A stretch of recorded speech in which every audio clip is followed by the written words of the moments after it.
Alamin naman natin ang mga naging kaganapan sa mundo ng international sports scene sa report ni teammate Carl Velasco.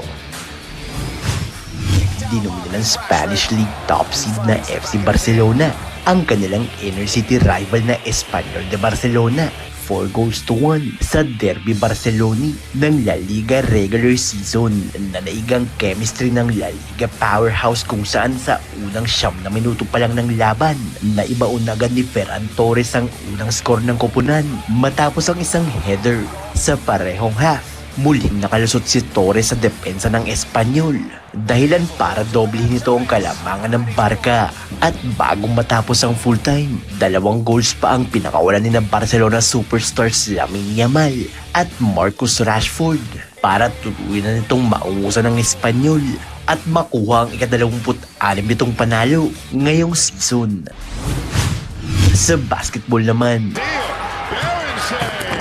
hindi umubra ang Houston Rockets sa bisitang Minnesota Timberwolves 136-132 sa kanilang primetime matchup itong nakaraang linggo. 7 players mula sa Wolves roster ang kumamada ng double-digit points kung saan nanguna rito si superstar guard Anthony Edwards. Bit-bit ang 22 markers, 3 dimes at 2 boards. Nagpakitang gilas din si sophomore guard Terrence Shannon Jr. nang magpaulo nito ng 5 3-pointers para sa 23 points. Sa panig naman ng home team, hindi sumapat ang 74 combined points ni Amen Thompson at superstar forward Kevin Durant. Samantala, dahil sa panalo, umangat na ang kartada ng Timberwolves sa 48 wins and 33 losses.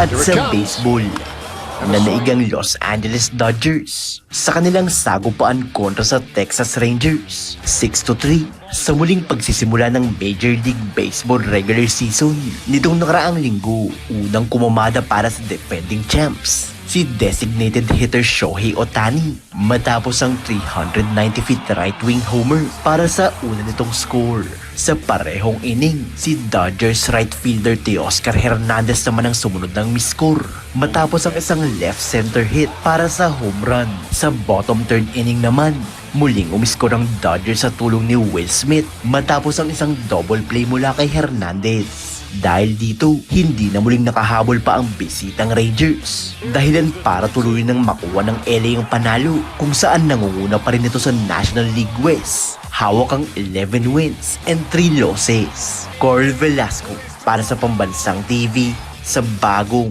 Pilipinas.